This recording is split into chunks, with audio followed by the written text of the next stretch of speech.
markii maanta qaar baa ololaynaya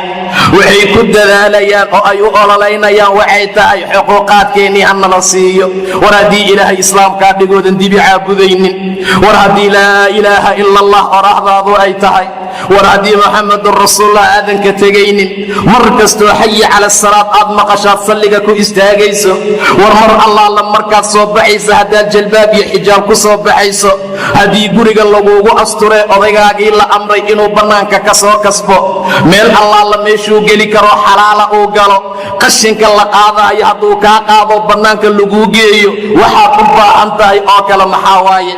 war xuquuqaadka dumarkay raadinayaan maxay tahay ma in la qaawiyaa ma in xafiis la fadhiisiyaa ma in nin u soo galaa ma inay sirwaal qaadataa ma inay masarka iska dhigtay timaheeda bannaanka keentaa xuquuqaadkay raadinayaan waa intaa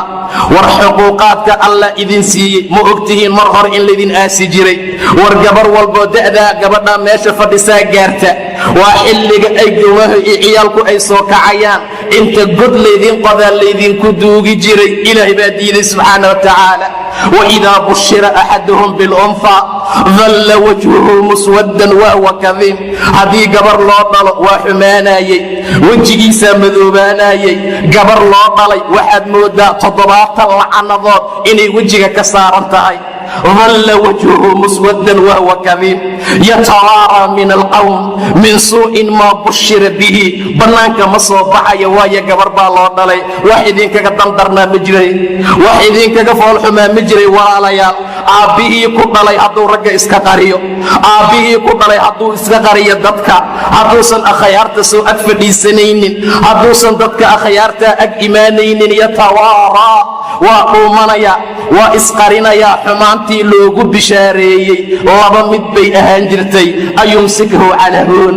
am yadussuhu fi turaab inuu ciidda isaga duugo waxaan xunee dhashay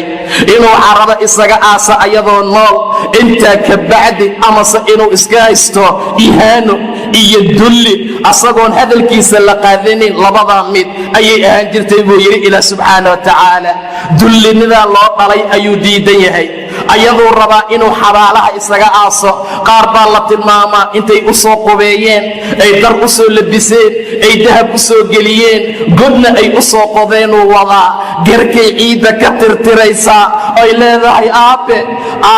asna wuxuu u wadaa inuu godka ku rida laa ilaaha ila allah dhaxaasaa alla idinka badbaadiye subxaana wa tacaala surwaalaad u qaylinaysaan oo waxaad u ololaynaysaa in xafiis laydin fadhiisiyo waxaad u ololaynaysaa in dharka laydinka dhigo waxaad u ololeynaysaan inaad baxdaan xaaladdu sidaa ma aha walaalayaal xayaatadan xayaataa ka dambaysa aabbe way tirtiraysaa caradii godkuu qodaayey yaa gerka uga taala aabbe ayadoo lahu qabanaya markaasuu ku tuurayaa markaasuu godkii ku ridayaa sayxadeedii qayladeedii oo hinteeda la maqlaa laa ilaaha ila allah xaaladaasaa ilaahay idinka soo koriyey subxaana wa tacaala waida almaw'uudatu su'ilat tii xabaalaha lagu xabaalay ayaa la su'aalayaa buu yidhi ilaahay subxaana wa tacaala marka la su'aalo gabadhii nolosha lagu duugay aaway kii duugay warkii laga gardarnaa haddii maxkamadda la saaray kii gardarnaa ka warrama say xaaladiisu noqonaysaa